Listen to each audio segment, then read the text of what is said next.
This episode is sponsored by World Anvil. World Anvil is an award-winning world building and writing software for people who love to create rich and exciting worlds.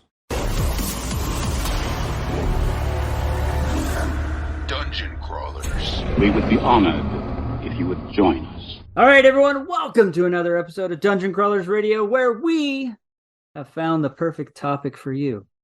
That's right. We are going to talk about undead corpses coming up out of the ground and attacking your favorite cowboy. Now, maybe that sounds weird. Maybe that sounds strange.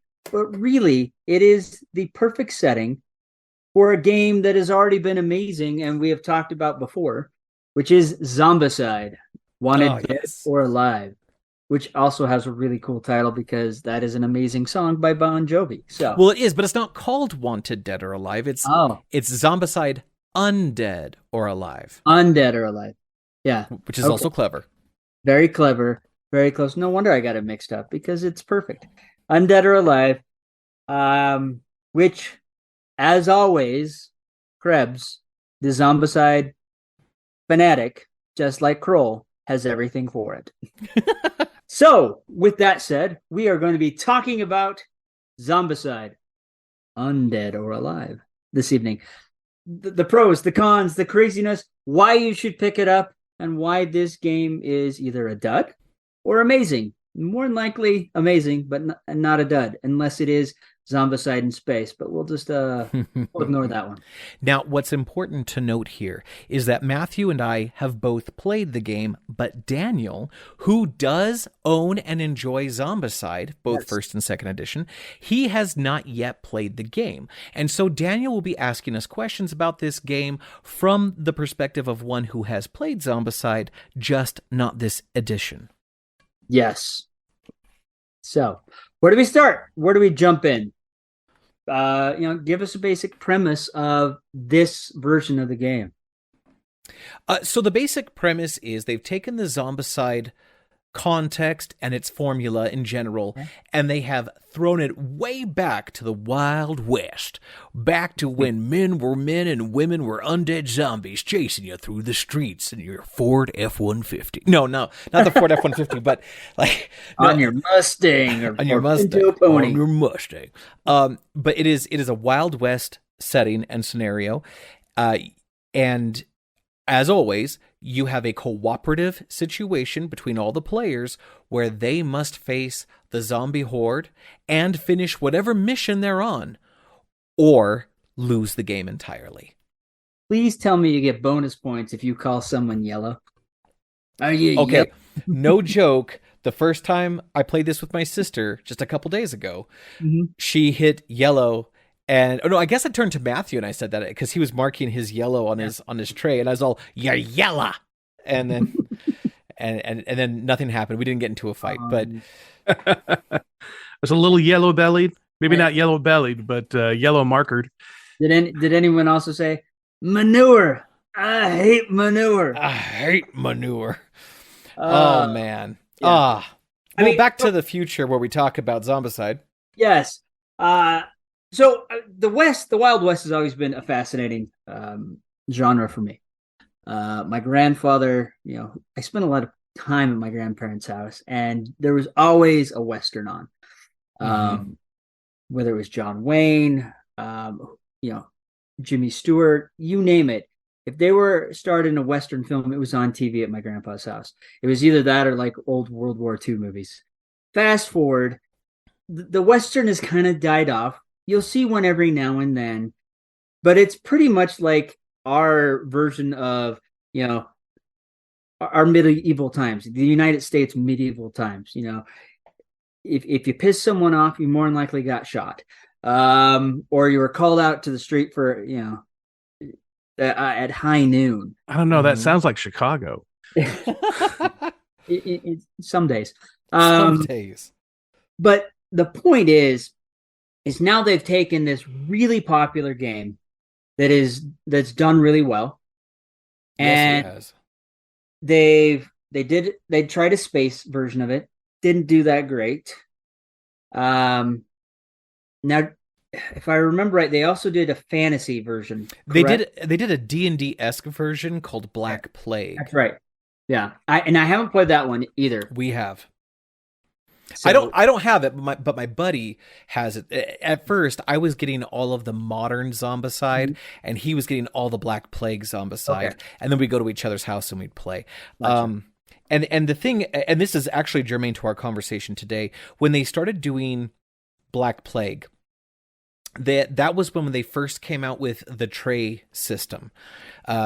Whereas before in regular Zombicide, you have these character cards, and then you put sliders on the cards and stuff. They converted from when they went from first edition Zombicide to Black Plague. They came up with this tray system where you have a plastic tray with modular slots, so that you can put a character card into one slot, weapons into another, items into your backpack. You have your counters and your for your XP and your health, and everything is on the tray. And from that point on, they just kept improving the tray system, which they did for second edition, and they did again. They improved again for Undead or Alive.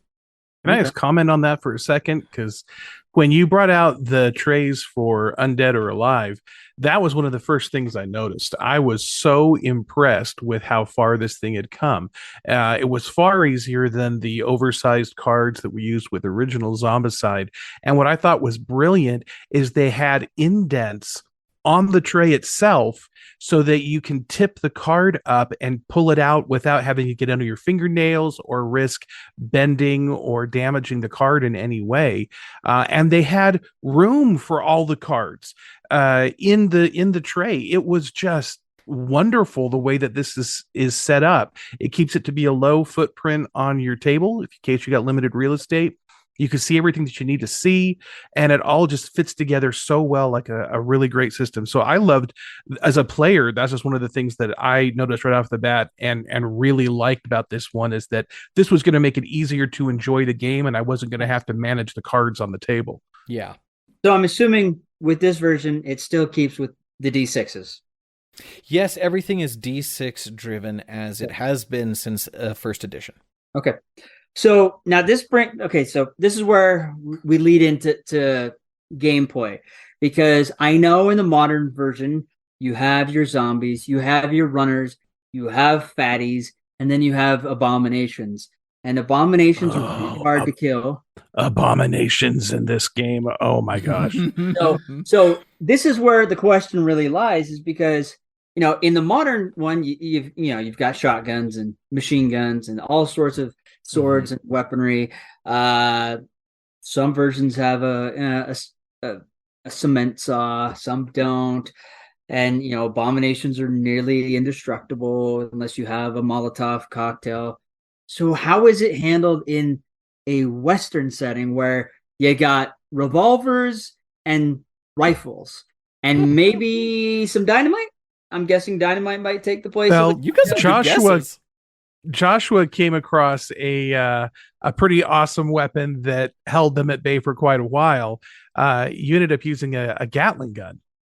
Tell us about that. But it is a period accurate Gatling gun. Now, Gatling guns are really huge at that point in time, so it's not like you can just push that around very easily. Made of steel and brass. I'm glad you brought that up too. Okay, let's back up a second. Let's hit all these points in sequence. Okay, so so let's talk about weapons for a second.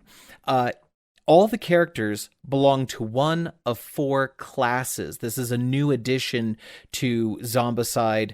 Outside of, I think they did this for space, for Zombicide in space. I forget that what's called right now, but I think it's Zombicide Invasion or something like that. But anyway, but they brought classes to this so that every character has their blue starting skill, but they also have a class-related ability. And in relationship to that class, they also have a preferred weapon slot. That preferred weapon slot determines what the starting gear is going to be. For some people, it is a revolver or a pistol in general. For other people, it is a rifle. And then for yet other classes, they can have any weapon. They're more like jack of all trade types. And so they can have any weapon in that slot. There are melee weapons. We have, like colonial sabers. Okay. We have I want to say there was like a heavy bladed weapon in there, and I can't remember. I think it actually just may be a machete, but I could be wrong. So you start off with like a really heavy. It's not a Colt per se, but you have like a heavy Peacemaker type revolver. That's the starting equipment. You can find a Colt SAA, which is a different type of revolver, and then you also have Winchester style, lever action rifles as well. Okay. They also have shotguns, but these are early shotguns. So these are like double barrel shotguns, for example. And a new mechanic that they introduced to this game is something called bounties or bounty weapons. In previous versions, you have the ultra red weapons. These are like souped up weapons that you could find, but you could not use them until you hit red XP, which takes 43 experience.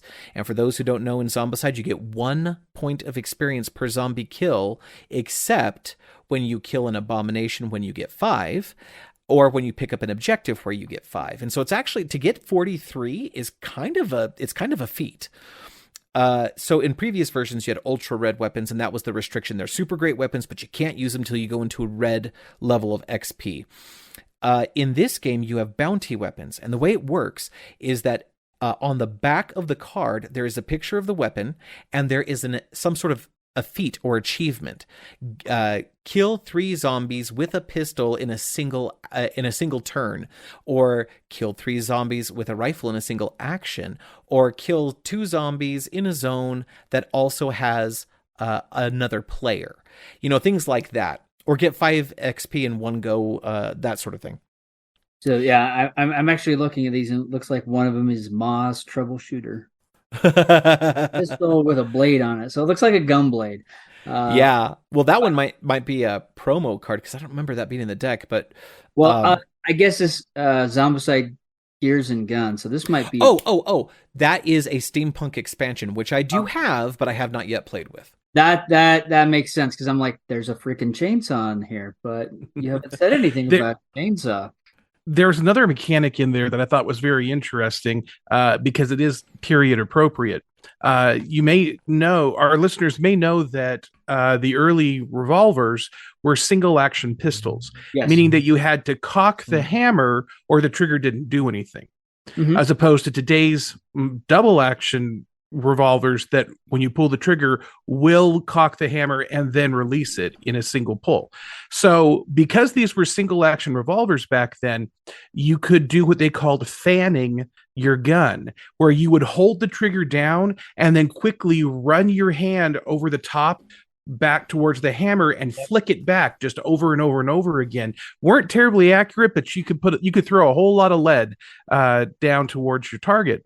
And so they've incorporated that into this game, that certain characters have the ability to fan their weapons. And the weapon has a little thing there that says, when you're fanning, you get this. And it's some bonus that's balanced by some penalty related to accuracy, for example. Yeah, bringing fanning into the game I thought was really cool. Yeah, I thought that was very thematic. I like that. A lot in the Westerns where, they're holding it and they're just, the hand action. Just back on that hammer. That's exactly it. And let's be honest, that's the historical inspiration behind Nerf's slam fire feature. Yeah, it is. So I mean, it sounds like they've incorporated a lot of really cool features from the Old West that are accurate and true. It is kind of cool that there is an expansion that has some steampunk in it for those that like steampunk. So how are abominations dealt with in this? Oh man, abominations are truly abominable in this one. In my opinion, they are a greater difficulty than what I'd faced in previous versions of Zombicide. I think part of that is that you've got older weapons. Yeah. So it's harder to find a weapon that's enough to hurt or kill an abomination. And then Josh also got a few expansions. Perhaps you can explain some of that, because those are abominations that I just never want to meet on a game board or in a dark alley. Yeah, starting with Black Plague and moving into second edition, they came up with this system where they could introduce unique and specialized abominations. What happens is whenever you draw an abomination spawn from the normal spawn deck, you then have a secondary abominations only deck that contains the card for each distinct abomination that you're willing to put into your game. And then when you draw that card, you put that abomination in, and that abomination usually has some special ability. Yeah. The in the core set, they have the bowler hat abomination. He looks like a right big fat guy who's very muscular, and takes you out in the alley, that sort of thing, right? Yeah. He has no special abilities. He's just a standard abomination, but he is spiky and ouchy to the touch. But I, as Matthew pointed out, I did, like, when I did the Kickstarter, I went all in, as I do with Zombicide, because I can guarantee you that everything they come out with is worthwhile. Yeah. And they have an abomination pack that is inspired by King Kong versus Godzilla, and it's Abominape versus Crocosaur, and they each have very interesting abilities. Yeah. And they're huge. Matthew got a chance. He picked up the King Kong one, the Abominape. He's like, dude, this thing is heavy. So is it bigger than the previous abominations? Yes. Oh, yeah. It's much And they've bigger. got some weight behind them, too. I mean, They're just solid. they definitely are. But they also, in a separate pack, they have the dead stock abominations, which are all livestock based. It has, like, I think there's a bear in there. I don't know how that got in there when it's livestock, but they have like a longhorn steer, a bull, and what was the other one, Matthew? Wasn't there a fourth one? A bison. A bison, that's what it was. And they all have, again, they each have distinct abilities that really don't mirror one another at all. So you have very unique gameplay. And the rules for killing an abomination are still the same. You have to have a 3 damage weapon, or in this case, what we would previously call a Molotov cocktail. They did, Daniel, you nailed it right on the head. Dynamite? Sticks of dynamite. In previous games, you'd have to combine 2 items to make that weapon. In this game, you just have to find the dynamite. It's a single card. It's not a combination card. And they put like 4 or 5 in the deck. I've also noticed that in the deck, I have not yet come across a zombie spawn in the search deck. That's another difference that I kind of, before we get too deep into this, I just want to say this. For Undead or Alive, they did quite a few quality of life shifts in the sort of like the design of the game, not just the components, but also the mechanics. But they also balanced it so that the challenge is notably higher. Which takes me back to Black Plague for a second. When we first played Black Plague, the spawns in that game were brutal. They were absolutely rough. Yeah. And, in regular Zombicide, sometimes you get some respite because the spawns can be kind of forgiving at times. This game, Undead or Alive, is more like Black Plague. In fact, I want to talk about the things they changed mechanically, but I don't want to get too deep into that and get away from your subject matter. But to kill the abominations, you have to have a 3 damage weapon or dynamite. And it's important to note that there are no 3 damage weapons in the core game. So, but you could have a character that gives you a +1 damage to certain types of weapons. Okay. And that +1 can be applied to 2 damage weapons. I will also throw out there that 2 damage weapons seem very hard to find. Okay. Well, and it should be. I mean, we're working with much more antiquated weaponry that isn't as lethal as our modern day stuff. But dynamite is like under the couch. There was an awful lot of dynamite in that town. Awful lot of dynamite. So that brings up a good point. So the tiles. So in Zombicide, the tiles are mainly a cityscape where you have buildings and stuff like that. How are the tiles in this game? Because it's an old west. Is it like just small little buildings like a barber shop and the general store and so on, and it's just down a single street, or how is it set up? You have dirt roads connecting all the tiles. You also have houses. I think there might even be like small shacks and saloons. Okay. But you also have a couple of special tiles. One of them that comes to mind immediately is the coal mine tile, where you have like the entryway into the coal mine. They don't allow you to go any deeper than that, but you can go into the coal mine. It's a searchable space, etc.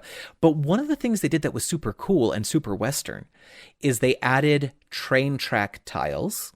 Nice. And the train track tiles, when you flip them over, have a train.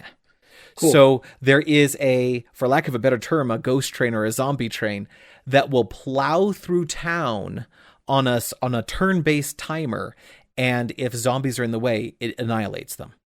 Nice. It still feels very Western, and when you're inside the buildings, the way that they've done the details and the artistry and everything, I mean, you feel like you're inside of a house or a shack or a saloon.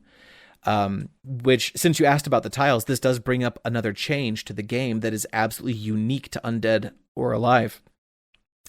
They got rid of door tiles. Oh. There are no doors in this game. There are only open pathways. Okay. And so that brings up a question. In normal Zombicide, when you pop the door on a building for the first time, the zombies would spawn. Yeah, it causes like discovery spawn, right? Yeah. Well, they changed that. Instead, on these tiles, you will find illustrated piles of corpses that are under sheets, these white piles of corpses. And those signify a place where what they call a body pile spawn point. That is where one of those game pieces will go instead. As soon as you enter the building, that spawn point activates, and it won't spawn until the zombie turn, but it becomes a spawn point. And they've come up with a new loss condition that if ever there are 7 active spawn points on the board at one time, you automatically lose. Wow.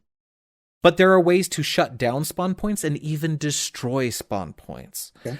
We're getting into one of the things that I really wanted to talk about was the character that I ended up playing was a believer. Was their class. Faithful. It's called Faithful. The Faithful. I'm sorry, one of the Faithful. Thinking of some other game. You're thinking of Shepherd Book and Firefly the board game. Yeah. So the Faithful are kind of the machine gun preachers of the era.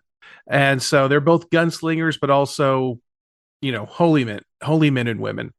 And they have the ability to turn away the undead, or to use holy water or things like that to turn back the zombies.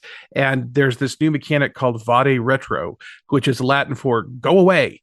And that's basically what it does. Yeah, it stands for like go back or turn back. Yeah, if the Latin in the Bible, "Get thee behind me, Satan," is Vade Retro Satanas, Nice. is the Latin form of that. So that's where that came from. And so you can use that to great effect in the game. It was my first time playing it. Josh had played it before and said, when we played this before, we really felt the lack of a faithful character. Someone needs to be that. So I volunteered, and absolutely it makes a significant difference in the game. Difference. So anybody who plays this version of the game, highly recommend that at least one person be a faithful. I don't think I would have everybody do that. You really only need 1-2 for a large group, but because some of the other character classes have their own advantages that you'll be hurting for if you don't have them. But man, I loved playing that character and being able to do, Vade Retro and stop zombies in their tracks, because otherwise we would have been overrun. Yeah, your Vade Retro action literally saved the game. We would have lost in the last turn for sure had it not been for that ability. So that was kind of awesome.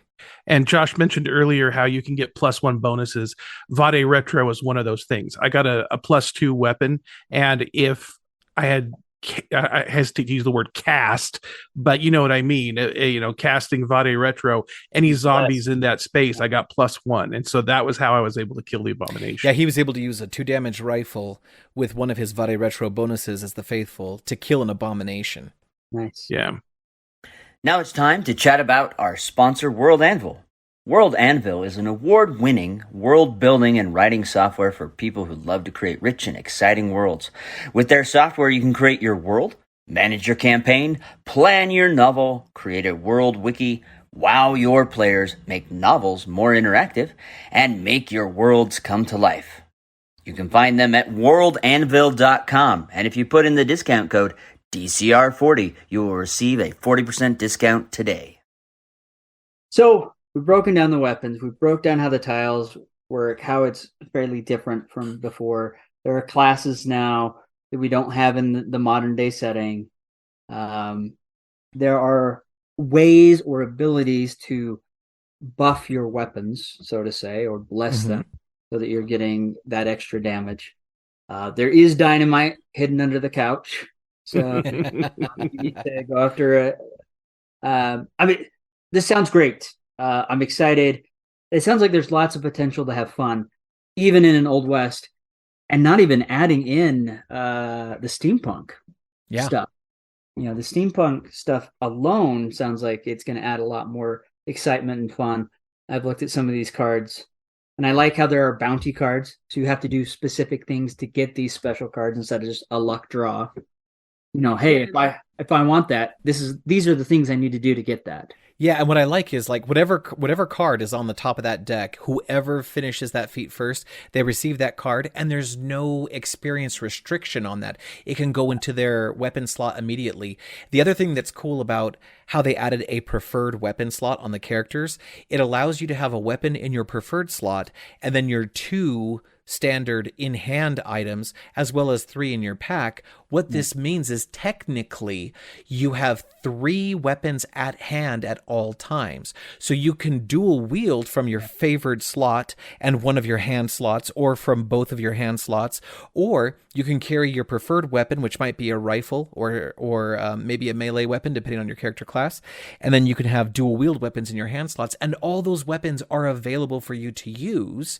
You just have to, the rule is, if you're going to fan, it has to be a pistol. You have to be a gunslinger, or the pistol has to grant you fanning. Yeah. And you can only fan a single pistol at a time. You can't fan dual wield, which makes sense. Makes sense. You got 2 hands. Yeah, and given that you have 3 weapon slots, if you're going to dual wield, you have to choose 2 of your 3 weapons, and it has to meet the dual wield rules.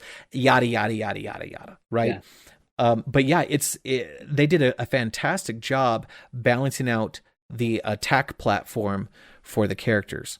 You know, all this talk about corpses and zombies and stuff reminds me of a bit of wisdom I heard once. I imagine it would. Yeah. They told me that, you know, it takes guts to be an organ donor. Yeah. But I had this thing happen to me the other day. I ate a bunch of synonyms. Oh, really? Man, I had the sorest throat ever. Oh my gosh. Oh, you want to know what? That's a good one. I got one for you. Oh. Which bear is the most condescending? Which bear is the most condescending?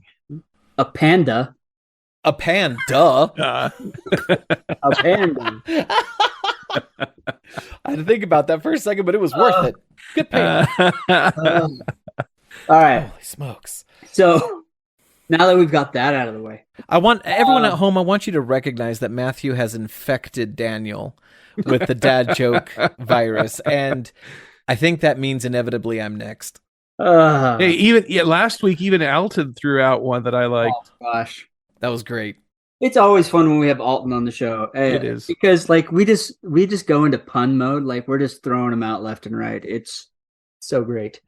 As you can tell, folks, Alton is not here with us right now. But that's okay. We miss you, Alton. Yes. So I would assume that the sculpts for the figures with this game are just as amazing as all the other ones. You'd be only slightly incorrect in that the sculpts have gotten better. Okay, they've gotten better. In fact, in one of the expansions, there's an abomination that is the trickster spirit based on Native American folklore. Oh, okay. And so, Kokopele. I think you might be right. Yeah. The Native American equivalent to Loki, right? In it loosely. But the thing about the trickster spirit is that it can take one of three forms, and the way that they solved that is that, if I'm not mistaken, I'll be honest, I haven't cracked this box open yet, but my understanding is it has this body that has a removable head, and you can put the head on of the form that it's taken. Oh, nice. And so it can change forms while it's on the board or when it spawns. And that gives it different abilities depending. So, yeah, the sculpts in this game are gorgeous. The detail is increasing. They've also gone, in the first couple Zombicide, actually in the first edition of Zombicide, they brought in various artists, and you had like these different flavors of character design that occurred with various expansions and such. In this case, I think they've actually zeroed in on a singular artistic flavor of sorts, with the exception of some of their guest artist add-ons. But the characters are like these comic book-esque, exaggerated yet... these are minifigs with like kinetic energy. They have motion in these sculpts, and I love it. Like they always look like they're moving or flowing or in action in some way, and the detail is extremely high. No, I got the wrong name. So Kokopele is the music one. The trickster is either called the Old Man, Ikitomi, or Viho. So I think Ikitome sounds familiar. Yeah. Ikitome is more Lakota. But yeah, so can take the figure of a coyote, a raven, a crow, blue jay, a rabbit, spider, raccoon. That's exactly right. Yeah, I think this one has a wolf, a raven, and a bunny. Yeah, cool. No, that's even better. The trickster god. And for those of you that are Native American and I messed up the name, I apologize completely and totally. Shame on me. But no, that's fun. I like how they're taking that setting and making it into a game that's fun, accurate, and not like over the top. When I was starting to look at those weapons, I'm like, oh my gosh, really? That doesn't seem Old West. But they're like, oh yeah, it's a steampunk, expand. Yeah, that's more steampunk context, that right? totally fits. That works because there were no chainsaws in the Old West. No, there were not. But so I think we're pretty close out of time. We're very, very close. But what else would you like to know, if anything? So what, if anything, have they improved in this game that makes playing this version of a game better than the version 2 of regular Zombicide? Matthew, why don't you go first and give me two things that you thought were improvements? We already talked about the trays, so that's a gimme, but let's that get was two going to more be my things. first one. Okay, as much as I hated the abominations in this one, they're definitely really cool. And the sculpts on the Abominape and the Deadstock abominations, those were just incredible. I loved the game mechanics. There were new mechanics introduced because of these character classes that really you got to get the idea is to do this co-op, right? Mm-hmm. But they were always kind of one-off abilities, and you had all these different characters that their abilities began to kind of repeat, whereas now you have archetypes just like you would in a D&D party. So you've got people who know their role that they need to play in the team, and so I really liked that, the classes and their related mechanics and abilities in there. And Vade Retro for the win, I'm just telling you. For me, some of the more like mechanical aspects I like better. For example, one thing that comes to mind immediately is they've completely redone the noise mechanic. I think the noise mechanic is important to the context of Zombicide. The idea that if a zombie can't see a target, it migrates toward the nearest or the loudest noise, right? But in the previous games, you had these individual noise tokens that you dropped every time someone fired or used a loud weapon or did a loud action. Each character token counts as a noise token, etc. And you'd end up at the end of every round, you have to clear those tokens off without messing up the board, which doesn't have a locking border or anything like that. And you don't want to mess up your character pieces. And then when the board fills up toward the end game with zombies and players and other artifacts, getting those noise tokens in and out is really, really tricky. But in this game, they came up with a way of reducing all of that while still maintaining the noise effect. They have a bang and a boom token. In fact, it's actually a single token. One side is bang, one side is boom. Bang refers to shooting a gun or a rifle or a shotgun or something like that. But a boom is when someone fans their pistol, or they use the Gatling gun, or they throw a stick of dynamite, or the train. The train is a boom. And the idea is, if you're in that round, if you've only done bangs, then the most recent bang causes the token to move to that location.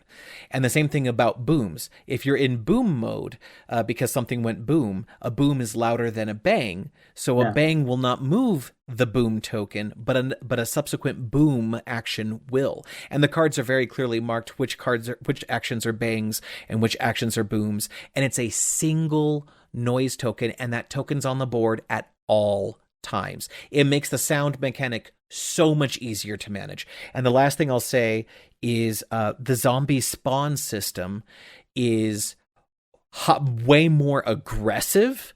Like the zombie count is extremely aggressive. Once you get out of blue, it's a lot of zombies. But they did that on purpose, because they changed some rules. First, what used to be called fatties, they now call them brutes, and I think they're doing that to make sure they're not using terms that in English might be considered politically incorrect. But the brutes, it used to be that when they came onto the board, they came with 2 walkers as escorts, but they did away with that in 2nd edition, and they continued that in Undead or Alive. But they'll put 2 or 4 or 8 brutes on the board at a time. And they're really good now at running out of zombies. It used to be when you ran out of zombies, that zombies of that type would activate again. They'd get an extra action. Yeah. Well, they've changed all that. Now, if you run out of zombies, you do the first step like you normally would, spawn as many as you can.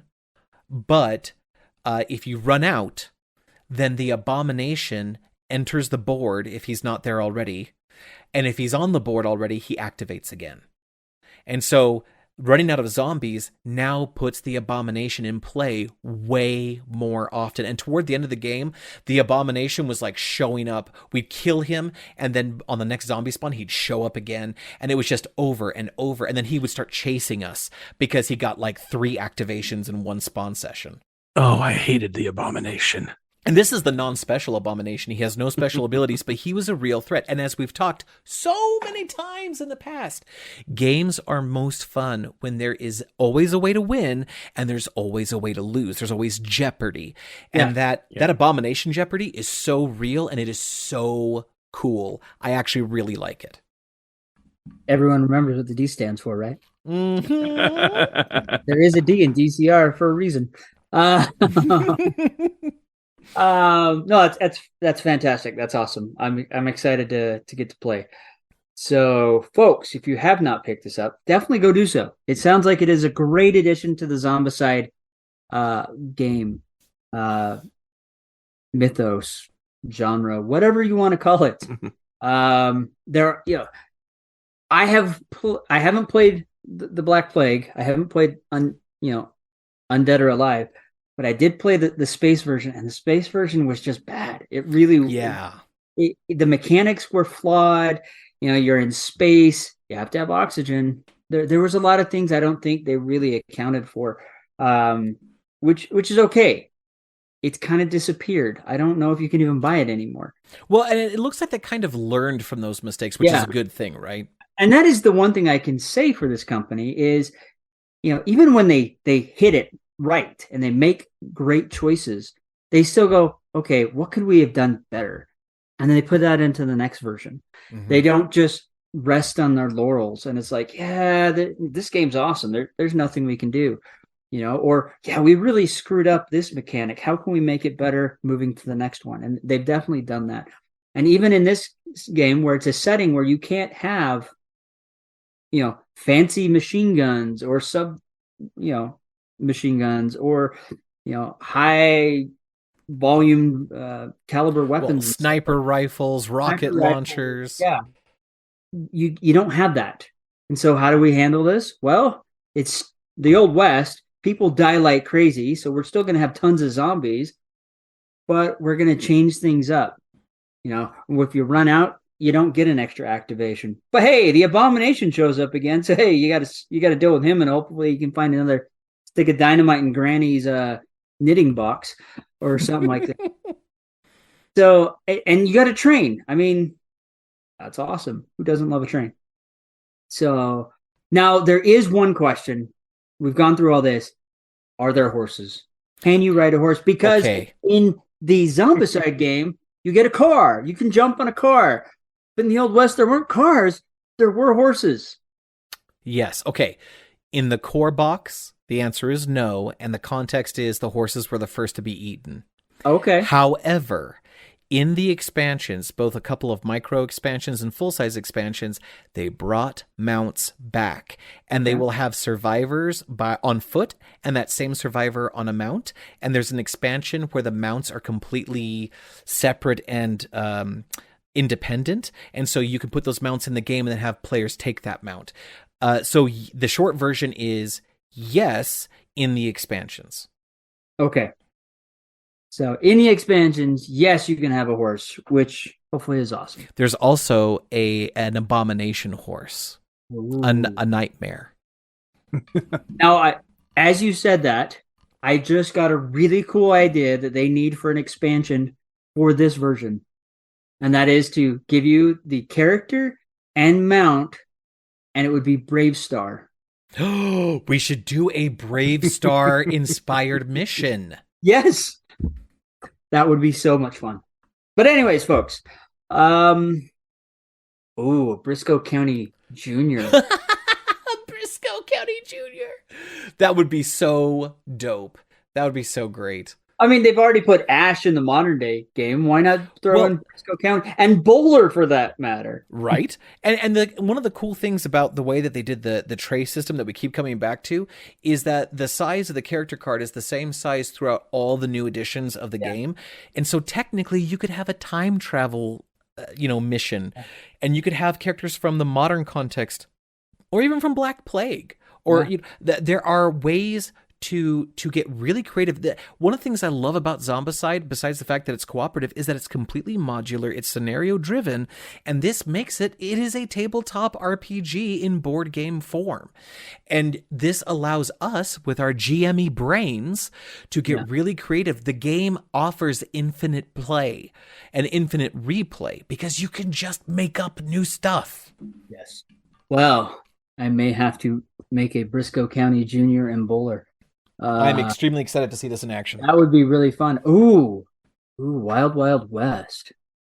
There is in the expansion, there is a character in a steampunk wheelchair, looks an awful lot like the villain from Wild Wild West. Yeah, Loveless. Dr. Loveless. Interesting. All right. So, folks, let us know what you think about this game. If you've tried it, if you haven't, definitely give it a try. So far, the Zombicide series, for the most part, the exception of the space one, is a hit, at least in my opinion. Every version gets better. Yeah. So run out, go to your game store, try the game out, see if a friend has it. Definitely Krebs has it. Come to my house. We'll play once I figure out what you're doing at my house. Yes. So with that said, we're gonna take off real quickly. I'm going to ask you the final question, which is very simply, what scorecard do you give this? A to F. Ooh, A to F? Yeah, A, B, C, D, and F. Oh, dang. What is the score on this? What is the grade of this game? Oh, for me, it's an A. Okay. This good, solid A. Perhaps there's some room for improvement to get to A+, but I've got no major criticisms of this game. Have made a lot of improvements. It's got this infinite gameplay, great pieces, great sculpts, and the mechanics. I think that Krebs nailed it. It's possible to win, but you're constantly in jeopardy, and that makes it fun. Yes. I definitely want to give this one an A. I am super excited with what we've experienced so far. I still have a bunch of expansions to pop that I haven't even opened yet. But to give context, I would say Zombicide 2nd edition in its entirety is probably what I would grade as an A+. and I think this one's an A, and it's very close to A+. I just have to do some more exploring before I bump it up that high. Okay. Also, just really, really fast, in the Yes. future, I will be receiving the Marvel Zombicide. That I did that whole Kickstarter 100%, so I should be getting an obnoxious creative stuff. And surprisingly, my wife still wants to stay married to me. The other thing I would say is that Zombicide White Death, that is the newest expansion for the Black Plague series of Zombicide. That Kickstarter just opened up a couple days ago. It's brand new. It's on there. So if you're into Zombicide and if you're into Black Plague, White Death is now available. And the very last thing I'll say, besides telling you that Undead or Alive is on store shelves, is that this episode is not endorsed by Zombicide, Cool Mini or not, or any of its subsidiaries. This is completely us just fanboying over my favorite tabletop board game. All right, folks. With that said, we're out of here. And my little nerdlings, remember to let your geek flag fly. Stay away from the abomination. So say we all. And whether you're part of the faithful or a gunslinger or a brawler or one of the townsfolk, always remember to be epic and don't suck. Remember, the Force will be with you, always.